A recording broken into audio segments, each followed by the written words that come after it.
कक्षा 10 संस्कृत शिक्षण में आप सभी का स्वागत। कक्षा 10 संस्कृत की पुस्तक के अंतर्गत पद्य या श्लोकों वाले पाठों का संग्रह संस्कृत पद्य पीयूषम का 2 पाठ मैं पढ़ा चुका हूँ। आज तीसरा पाठ सूक्त सुधा आपके समक्ष प्रस्तुत करने चल रहा हूँ।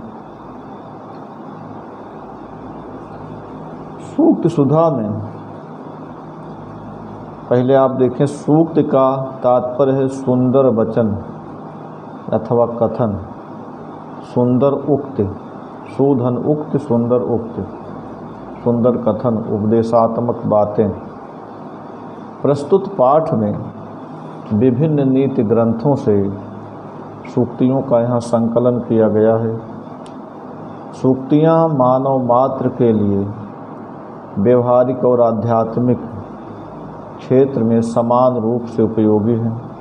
व्यवहारिक रूप से उसका जीवन मार्ग सुचारू बनाती हैं और उसके आध्यात्मिक रूप से परम पद प्राप्त करने में, परम पद मोक्ष प्राप्त करने में सहायक होती हैं। सूक्तियों द्वारा वक्ता और श्रोता दोनों को लाभ होता है, दोनों अपना हित साधन करते हैं। सूक्तियाँ मानव जीवन के लिए आनंद प्रदान करने वाली होती है तथा उसमें नैतिकता का, मनुष्य में नैतिकता का संचार करती हैं। साथ ही जीवन में नैतिकता और सामाजिकता का सृजन कर मनुष्य को अमृतत्व की ओर, परम पद मोक्ष की ओर बढ़ने की प्रेरणा देती हैं, प्रेरित करती हैं। आइए हम आज इस सूक्त सुधा पाठ के अंतर्गत श्लोकों पर चर्चा करते हैं। पहली सूक्त देखें। भाषासु मुख्या मधुरा दिव्या गिर्वाण भारती तस्माद्धि काव्यम मधुरम तस्मादपि सुभाषितम। कहते हैं कि भाषासु, विश्व की जितनी भाषाएं हैं सब में, गिर्वाण भारती, देवताओं की वाणी अर्थात संस्कृत सबसे मुख्य, मधुर, दिव्य अर्थात अलौकिक है। कहते हैं भाषासु, विश्व की जितनी भाषाएं हैं उसमें गिर्वाण भारती, देववाणी संस्कृत मुख्या, सबसे मुख्य, मधुर और दिव्य है, अलौकिक है। तस्माद ही, इसीलिए, इस कारण से, काव्यम मधुरम, उसका काव्य भी मधुर है, उसका काव्य भी मधुर है। और तस्मादपि सुभाषितम, कह रहे हैं कि उससे काव्य मधुर है और जो उसके सुभाषित हैं, इस गिर्वाण भारती संस्कृत के जो सुभाषित वाले श्लोक हैं, सूक्तियों वाले सुंदर वचनों वाले श्लोक हैं, उसके काव्य से भी अधिक मधुर है।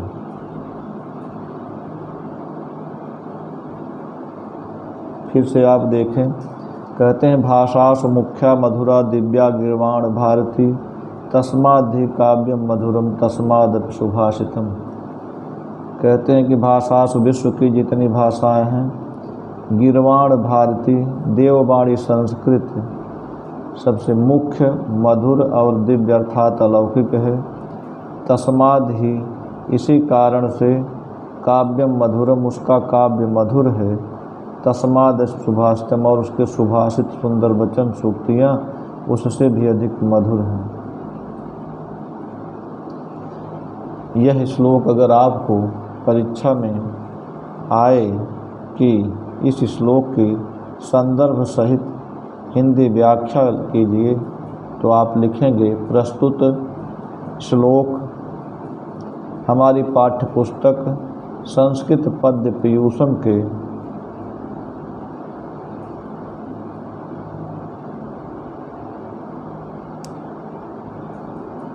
सूक्त सुधा नामक पाठ से लिया गया है। प्रस्तुत श्लोक। संदर्भ एक बार फिर सुने, संदर्भ हेडिंग डालेंगे, उसके बाद लिखेंगे प्रस्तुत श्लोक हमारी पाठ्य पुस्तक संस्कृत पद्य पीयूषम के सूक्त सुधा नामक पाठ से अवतरित है। उसके बाद व्याख्या हेडिंग डाल करके लिखेंगे भाषा से मुख्या मधुरा दिव्या गिरवाण भारती। विश्व की सभी भाषाओं में गिरवाण भारती अर्थात संस्कृत सबसे मुख्य, सबसे मधुर और अलौकिक है, दिव्य है, अलौकिक है। तस्माद ही इस कारण से इस गिरवाण भारती जो संस्कृत है इसका काव्य मधुर है। तस्माद सुभाषितम, और उसके सुभाषित जो सुंदर वचन सूक्तियों वाले श्लोक हैं वे उससे भी अधिक मधुर हैं। अब आप आइए अगले श्लोक पर हम चलते हैं। कहते हैं कि पृथिव्याम त्रीणि रत्नानि जलमन्नम सुभाषितम मूढ़ैः पाषाणखण्डेषु रत्न संज्ञा विधीयते। पृथिव्याम त्रीणि रत्नानि जलमन्नम सुभाषितम मूढ़ैः पाषाणखण्डेषु रत्न संज्ञा विधीयते। कहते हैं पृथिव्याम, पृथ्वी पर तीन रत्नान, तीन ही रत्न हैं, जल, अन्न और सुभाषित सुंदर वचन। यहाँ देखिए कवि ने सुभाषितों की तुलना जो मानव के जीवन के मूलभूत तत्व हैं जल और अन्न, उससे तुलना की है।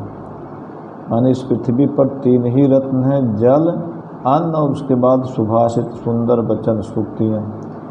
लेकिन कहते हैं कि मूढ़ई, जो मूर्ख लोग हैं, मूर्ख लोगों के द्वारा पाषाण खंडेषु, पत्थर के टुकड़ों में रत्न संज्ञा विधीयते, रत्न की संज्ञा का विधान किया जाता है, रत्न कहा जाता है। आप फिर से देखें, कह रहे हैं कि पृथिव्याम तीन रत्नान जलम अन्नम सुभाषितम मूढ़ैः पाषाण खंडेषु रत्न संज्ञा विधीयते। कह रहे हैं इस पृथ्वी पर तीन रत्नान, तीन ही रत्न हैं, जल, अन्न और सुभाषित सुंदर वचन। लेकिन यहाँ कब कहता है कि लेकिन मूढ़ैः, मूर्ख लोग, पाषाण खंडेषु, कह रहे हैं कि पत्थर के टुकड़ों में रत्न संज्ञा विधीयते, रत्न संज्ञा का विधान करते हैं, उसको रत्न कहते हैं। कहते हैं कि जल, अन्न, सुभाषित ही मुख्य रत्न हैं, लेकिन मूर्ख लोग पाषाण खंडेश रत्न संज्ञा विधीयते, पत्थर के टुकड़ों को रत्न कहते, उसमें रत्न की संज्ञा का संग रंग, उसे रत्न नाम देते हैं। जैसे माणिक्य है, नीलम है, पुखराज, ये सब पत्थर ही हैं, इसको मनुष्य रत्न कहता है। लेकिन कब यह कहता है कि रत्न कौन है जीवन के लिए उपयोगी, जो है कह रहे हैं जल, अन्न और सुभाषित, यही तीन रत्न हैं। सामान्यतः मनुष्य क्या करता, हीरा, मोती, माणिक्य, नीलम, पन्ना एक रत्न कहता है। इस श्लोक को अगर परीक्षा में पूछा जाए कि संदर्भ सहित आप इसकी हिंदी व्याख्या लिखिए, तो आप लिखेंगे प्रस्तुत श्लोक हमारी पाठ्य पुस्तक संस्कृत पद्य पीयूषम के सूक्त सुधा नामक पाठ से लिया गया है। प्रस्तुत श्लोक हमारी पाठ्य पुस्तक संस्कृत पद्य पीयूषम के सूक्त सुधा नामक पाठ से लिया गया है। उसके बाद व्याख्या हेडिंग डाल देंगे, लिखेंगे पृथिव्याम तीन रत्नान जलम अन्नम सुभाषितम मूढ़ैः पाषाण खंडेषु रत्न संज्ञा विधीयते। कह रहे हैं पृथ्वी पर तीन रत्नान, तीन ही रत्न माने गए हैं, तीन ही रत्न हैं, जल, अन्न और सुभाषित सुंदर वचन। जल, रत्न और सुंदर वचन। मूढ़ैः, लेकिन मूर्खों के द्वारा पाषाण खंडेश, पत्थर के टुकड़ों में रत्न संज्ञा विधीयते, रत्न की संज्ञा का विधान किया जाता है। पत्थर के टुकड़ों को रत्न माना जाता है, जैसे हीरा, मोती, माणिक्य, पन्ना, नीलम, ये सब पत्थर हैं। लेकिन सामान्यतः मनुष्य इसको रत्न कहता है, और जो आसनों में रत्न हैं, जल, अन्न और सुभाषित, इनको रत्न नहीं मानता। ये हो गया। अब आप आइए तीसरे श्लोक में, अगली सूक्त देखें। अगला श्लोक, काव्य शास्त्र विनोदेन कालो गच्छति धीमताम व्यसनेन च मूर्खाणाम निद्रया कलहेन वा। कह रहे हैं कि काव्य शास्त्र विनोदेन कालो गच्छति धीमताम, धीमताम कालः काव्य शास्त्र विनोदेन गच्छति। बुद्धिमानों का समय काव्य और शास्त्रों में अध्ययन मनोरंजन के द्वारा गच्छति बीतता है। माने धीमताम कालः, बुद्धिमानों का समय काव्य शास्त्रों पर अध्ययन, चर्चा पर चर्चा के द्वारा गच्छति बीतता है। लेकिन मूर्खाणाम कालः, मूर्खों का समय व्यसनेन, बुरी आदतों में, निद्रया, सोने में, कलहेन अथवा लड़ाई झगड़े में गच्छति, व्यतीत होता है। फिर से इसको देखें। काव्य शास्त्र विनोदेन कालो गच्छति धीमताम व्यसनेन च मूर्खाणाम निद्राणाम कलहेन वा। कहते हैं कि धीमताम कालः, बुद्धिमानों का समय, काव्य शास्त्र विनोदेन गच्छति, काव्य शास्त्रों के चर्चा पर चर्चा के द्वारा मनोरंजन करते हुए गच्छति बीतता है। लेकिन मूर्खाणाम कालः, मूर्खों का समय, व्यसनेन, बुरी आदतों में, निद्रया, सोने में, कलहेन वा अथवा लड़ाई झगड़े में बीतता है। यह श्लोक यदि परीक्षा में पूछा जाए संदर्भ सहित व्याख्या लिखने के लिए, तो आप संदर्भ हेडिंग डाल करके लिखेंगे कि प्रस्तुत श्लोक हमारी पाठ्य पुस्तक संस्कृत पद्य पीयूषम के तीसरे पाठ से, संस्कृत पद्य पीयूषम के सूक्त सुधा नामक पाठ से लिया गया है या अवतरित है। प्रस्तुत श्लोक हमारी पाठ्य पुस्तक संस्कृत पद्य पीयूषम के सूक्त सुधा नामक पाठ से अवतरित है। उसके बाद व्याख्या हेडिंग डालेंगे, लिखेंगे कि काव्य शास्त्र विनोदेन कालो गच्छति धीमताम, धीमताम बुद्धिमानों का, विद्वानों का, कालः समय, काव्य शास्त्र विनोदेन गच्छति, काव्य शास्त्रों में चर्चा पर चर्चा के मनोरंजन द्वारा गच्छति बीतता है। व्यसनेन च मूर्खाणाम निद्रया कलहेन वा। लेकिन मूर्खाणाम कालः, मूर्खों का समय, व्यसनेन, बुरी आदतों में, निद्रया, सोने में, कलहेन वा अथवा लड़ाई झगड़े में बीतता है। अब आप अगली श्लोक देखें। श्लोकस्तु श्लोकताम यात यत्र तिष्ठन्ति साधवः लकारो लुप्यते तत्र यत्र तिष्ठन्ति साधवः। कहते हैं कि यत्र, जहाँ पर साधवः तिष्ठन्ति, सज्जन लोगों का वास होता है, सज्जन लोग रहते हैं,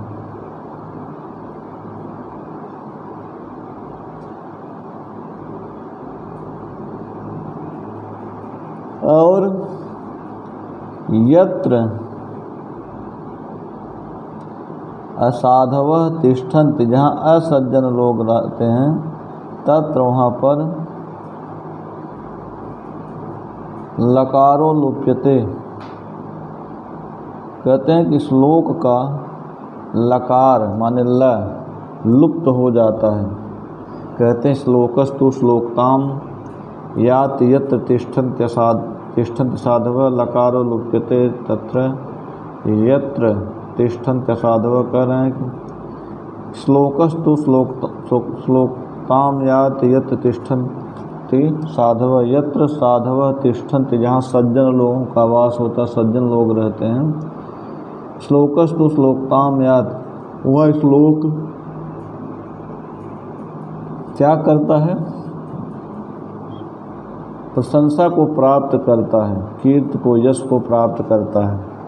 लेकिन कहते हैं कि यत्र, जहाँ पर असाधवः तिष्ठन्ति, दुष्ट लोग हैं, असज्जन लोग हैं, तत्र लकारो लुप्यते, वहाँ श्लोक का ल लुप्त हो जाता है, अर्थात शोक को प्राप्त हो जाता है। श्लोक शोक कराने वाला हो जाता है। श्लोक जो है शोक की प्राप्ति कराने वाला हो जाता है, उसका अगर कोई वर्ण लुप्त हो जाता है।